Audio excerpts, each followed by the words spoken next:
मारा गया है। जी हां, राजौरी में जहां कल से ऑपरेशन जारी था, वहां आज ये खबर अब आई है कि एक आतंकवादी इस मुठभेड़ में मारा गया है। कल से ही ये मुठभेड़ जारी है। राजौरी के बाजीमाल गांव में चल रही मुठभेड़, जिसमें 2 कैप्टन सहित सेना के 4 जवान शहीद हो चुके हैं, वहीं 2 जवान घायल भी हुए हैं। यहां 2 आतंकियों के छिपे होने की खबर मिली थी, जिसमें से अब एक के मारे जाने की पुष्टि हो चुकी है। एनकाउंटर में सेना को बड़ा नुकसान इसलिए उठाना पड़ा क्योंकि आतंकियों ने कुछ स्थानीय लोगों को बंधक बना लिया था।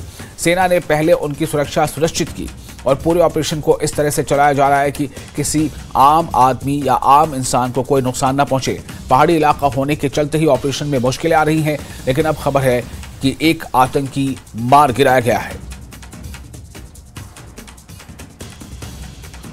और अब तक जो ऑपरेशन की स्थिति है, इस पर ज्यादा जानकारी के हमारे साथ जुड़ चुके हैं हमारे वरीय सहयोगी मनोज कौल। मनोज, क्या इस वक्त स्थिति है, अपडेट क्या है?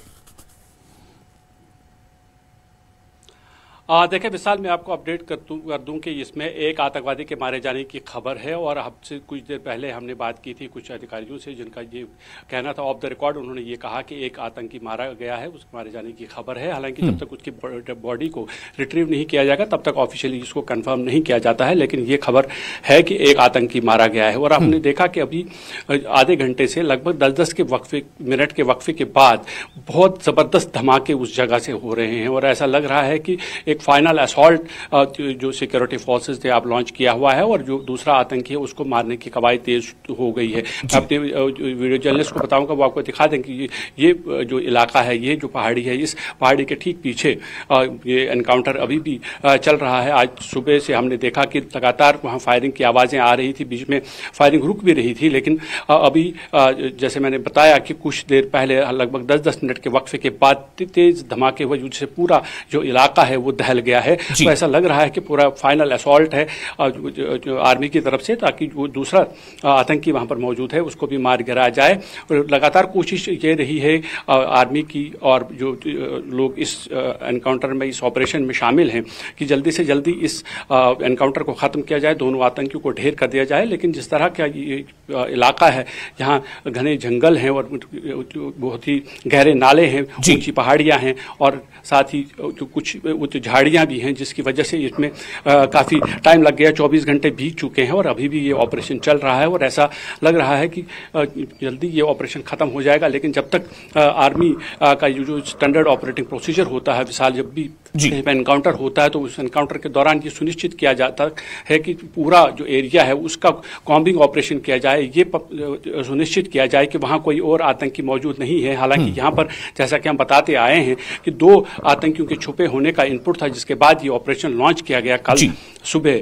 तो उसके बाद से लगातार यही कोशिश आर्मी की है और सिक्योरिटी फोर्सेस की यही कोशिश है कि इन आतंकियों को जल्द से जल्द न्यूट्रलाइज किया जाए, क्योंकि इस बारे में ये जो बताया गया है हमें अभी ऑफ द रिकॉर्ड, ये है कि ऑपरेशन फाइनल स्टेजेस में है और कुछ ही देर के बाद हो सकता है कि ये ऑपरेशन खत्म हो। लेकिन जो जिस तरह से मैंने ये कहा कि जो स्टैंडर्ड ऑपरेटिंग प्रोसीजर्स होते हैं, अगर एनकाउंटर खत्म भी हो जाता, गोलीबारी खत्म हो जाती है, लेकिन जब तक पूरे एरिया को सैनिटाइज नहीं किया जाए, जब तक ये सुनिश्चित ना किया जाए कि वहां कोई और आतंकी मौजूद नहीं है, तब तक क्या मनोज ये समझा जाए कि चूंकि एक आतंकी मार गिरा गया है, आपने जैसा कि बताया कि और एक और अभी है, चूंकि पहले से बातें सामने आ रही है कि 2 आतंकी है उस इलाके में, तो एक मार गिराया गया है, एक अभी और है, शायद वो जख्मी भी है, ऐसी सूचना मिल रही थी। तो क्या ये माना जाए कि ये ऑपरेशन अब जल्द मुकम्मल हो सकता है, दूसरे को भी न्यूट्रलाइज करने के साथ ही?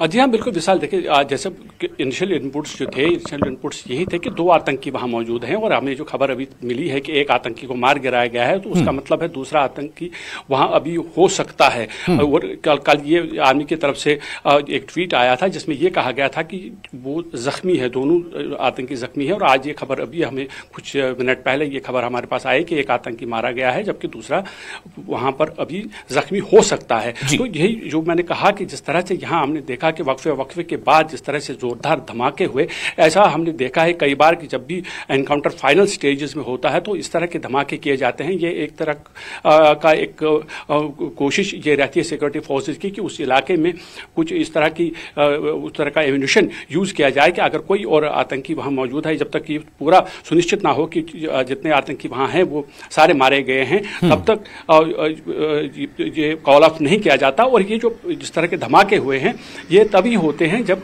ऑपरेशन लास्ट स्टेजेस में हो। तो ऐसा माना जा रहा है, हालांकि किसी इस तरह की कोई पुष्टि कहीं से हुई नहीं है कि लास्ट स्टेज में है या नहीं है, लेकिन हम काफ़ी एनकाउंटर कवर कर चुके हैं और जो हम अपने एक्सपीरियंस से ये कह सकते हैं कि जिस तरह से यहाँ ये धमाके हुए हैं उससे ऐसा लग रहा है कि ये आखिरी स्टेजेस में है और कभी भी इस ऑपरेशन को ख़त्म किया जा सकता है। लेकिन जब तक ये सुनिश्चित ना किया जाए कि पूरा जो एरिया है वहाँ पर कोई आतंकी और मौजूद नहीं है, तब तक ऑपरेशन को कॉल ऑफ नहीं किया जाता। लेकिन यही इसलिए हम ये कह सकते हैं कि कुछ और टाइम इंतजार करना पड़ेगा इस ऑपरेशन के कॉल ऑफ होने तक, क्योंकि जब तक सिक्योरिटी फोर्सेस को ये पूरी तरह से सुनिश्चित नहीं होता कि यहाँ कोई आतंकी नहीं है, तब तक वो कोई भी रिस्क नहीं लेना चाहते, तब तक वो इस ऑपरेशन को कॉल ऑफ नहीं करेंगे। लेकिन ऐसा लग रहा है कि शायद ये ऑपरेशन जल्द ही खत्म हो जाएगा। जी मनोज, हमारे साथ इस वक्त मुनीश जुड़े हुए हैं। मुनीश मौजूद हैं हवलदार शहीद अब्दुल मजीद के घर के ही पास। मुनीश, वहां पर इस वक्त क्या स्थिति है, लोग क्या कह रहे हैं, उनके घर वाले क्या कह रहे हैं? जाहिर है कि वो थोड़ा गमनाक तो होंगे, लेकिन जैसा कि उनके एक रिश्तेदार ने कहा था कि हमें बहुत फख्र है कि देश की रक्षा में हमारे सपूत ने जो है वो अपनी जान कुर्बान की है। मुनीश जी विशाल, बिल्कुल यहाँ पर गम का माहौल है और बड़ी संख्या में लोग आए हुए हैं। सबसे बड़ी बात यह कि इस समय एक संशय बना हुआ है परिवार में और रिश्तेदारों में कि उन जो शहीद का पार्थिव शरीर कब पहुंचता है, क्योंकि लोगों को इस बात का इंतजार है कि शहीद का जो है पार्थिव शरीर यहाँ पहुंचे और उसका जो अंतिम जो रस्म है वो अदा की जाए। हर किसी को इस बात का इंतजार है, क्योंकि जब भी पुंछ के अंदर किसी की इस तरह की होती है तो उसके अनाउंस किया जाता है और हजारों की संख्या में लोग आते हैं। और अभी तक जो है ये संशय बनने के कारण जो है रिश्तेदारों में कम से कम कहीं ना कहीं ये इस बात को लेकर थोड़ा सा गम भी है, रोष भी है कि हमें क्लियर किया जाए कि शव कब तक पहुंचेगा ताकि हम तैयारी कर सकें। और दूसरी तरफ जो है एक शहादत का गम है, लेकिन फक्र भी है लोगों को, क्योंकि नियंत्रण रेखा के लोग बड़े बहादुर लोग हैं पुंछ के और उन्होंने हमेशा इस तरह जो है बलिदान दिया है। और कहीं ना कहीं रिश्तेदारों को, परिवार को इस बात का फक्र है। हमने शहीद के पिता से बात की थी, उनका भी कहना था कि हमें अपने बेटे पे गर्व है कि उसने देश के लिए शहादत दी है। और जितने भी सेना के जवान हैं उन्होंने कहा कि मेरे बेटे की तरह हैं। लेकिन पाकिस्तान की जो हरकतें हैं उसका अब कहीं ना कहीं जो है ऐसा जवाब दिया जाना चाहिए ताकि भविष्य में इस तरह की हरकतें पाकिस्तान ना कर पाए। बिल्कुल। तो मुनीश, ये जो हवलदार शहीद अब्दुल मजीद हैं, इनके परिवार में कौन कौन लोग हैं? क्या ये इनकी शादी हो गई थी? जी विशाल, बिल्कुल। इनके परिवार में इनके पिता हैं, माता हैं और इनके 3 बच्चे हैं, 2 बेटे हैं, 1 बेटी है। और सबसे बड़ा बेटा जो है 16 साल का है, 8वीं पढ़ता है और उससे छोटा बेटा और उससे सबसे छोटी बेटी है।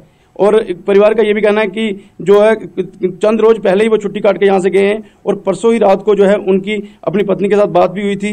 बच्चों के बारे में उन्होंने पूछा था और उन्होंने ये कहा था कि फिर बात करेंगे।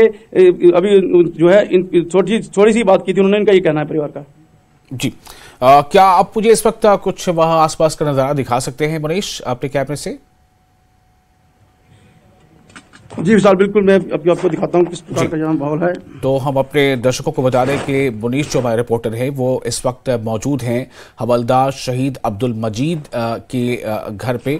और आप देखें ये तस्वीरें हैं, ये बयां कर रही हैं कि किस तरह से जब शहादत की खबर वहां पहुंची तो आसपास के लोग वहां इकट्ठा हो गए और जो उनके रिश्तेदार हैं, जो उनके पड़ोसी हैं और जिन लोगों में भी जिनमें देश को लेकर एक सोच है और कौमियत का एक जज्बा है और देश की सुरक्षा को लेकर के जो हमेशा सोचते रहते हैं, प्रयत्न करते रहते हैं, वो तमाम लोग जो है वहाँ मौजूद हैं। गम ज़रूर है, लेकिन उनके रिश्तेदार ने कुछ देर पहले हमने आपको एक बयान सुनाया था, उनका कहना था कि हमें फ़ख्र है कि इस घर के एक लाल ने देश की सुरक्षा में जो है वो उसने अपनी आप जो है जान दे दी है, वो खुद को उसने कुर्बान कर दिया है। तो ये मंजर आप देख रहे हैं इस वक्त। मुनीश हमारे रिपोर्टर वहां मौजूद हैं पुंछ पे, वो ये कवर कर रहे हैं वहां पर, और ये वो नज़ारा है हवलदार शहीद अब्दुल मजीद का। आपको बता दें कि कल से ही जो ऑपरेशन शुरू हुआ था, जो इनकाउंटर शुरू हुआ था, वो लगातार इनकाउंटर का देर शाम रात तक जारी रहा। रात में कुछ हॉल्ट के बाद आज सुबह से दोबारा ऑपरेशन शुरू हुआ, और अब तक जो है उसमें सेना के 2 अधिकारियों के अलावा 2 कैप्टन के साथ साथ 2 और जवान, यानी कुल 4 शहादतें हो चुकी हैं। और उसी बीच ये खबर है, अब से कुछ देर पहले खबर आई जो आपको हमने बताई कि एक आतंकवादी भी ढेर कर दिया गया है, एक आतंकवादी मार गिराया गया है। और ऐसा समझा जा रहा है कि अगर दूसरा जो आतंकवादी है, जैसे बताया जा रहा था कि 2 आतंकवादी मौजूद हैं वहां पर, उनमें से दूसरा जो है वो शायद जख्मी है, ऐसी इतलात अभी मिल रही हैं। और अगर ऐसा लगता है कि अगर वो भी सुरक्षा बलों को कामयाबी मिलती है तो ये ऑपरेशन मुकम्मल हो सकता है जल्द ही।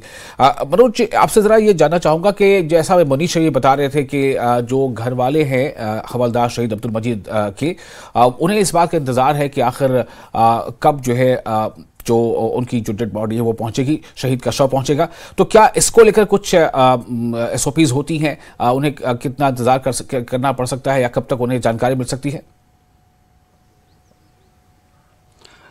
देखिए, जानकारी उनके परिवार को दी गई होगी, लेकिन इसमें ऐसा होता है कि जब भी इस तरह के ऑपरेशंस में जब जवान या ऑफिसर जो शहीद हो जाते हैं तो उसका एक सबसे बड़ा एक रस्म होती है, वो ये होती है कि उनको फ्लोरल ट्रिब्यूट्स दिए जाते हैं, जो जिस यूनिट के होंगे, और उसमें आर्मी, पुलिस और सिविल एडमिनिस्ट्रेशन के लोग जाते हैं, उनको आखिरी विदाई देते हैं, उनके गुलदायरे नज़र किए जाते हैं वहाँ पर। तो उसके बाद ही जो उनकी बॉडी होती है वो उनके रिलेटिव को सौंप दी जाती है आखिरी राइट्स के लिए। और यहाँ पर भी इसी तरह का जो प्रोसीजर अपनाया जाएगा। और अभी इस बारे में कोई इस तरह की कोई साफ जानकारी नहीं मिल पाई है कि आखिर ये रीथलेइंग कब होगी और कहाँ होगी, लेकिन ये स्पष्ट है कि रीथलेइंग होगी जब जिसमें सेना के अधिकारी होंगे, जो पुलिस के अधिकारी होंगे, वो सिविल एडमिनिस्ट्रेशन के लोग होंगे, वो इन शहीदों को सलाम पेश करेंगे, आखिरी सलाम पेश करेंगे, और उसके बाद ही उनकी जो जसद खाकी है, मॉर्टल रिमेन जो हैं, वो फिर उनके परिवारजनों को हवाले किया जाएगा, ताकि उनके अपने अकीदे के हिसाब से, अपने धर्म के हिसाब से उनके लास्ट राइट्स अंजाम दी जाए। जी मनोज, शुक्रिया आपका, आप हालात नजर बनाए रखे। और मनीष, आपने कुछ देर पहले जो शहीद हवलदार शहीद अब्दुल मजीद के परिजनों से बातचीत की थी, वो हम अपने दर्शकों को सुनाना चाहते हैं।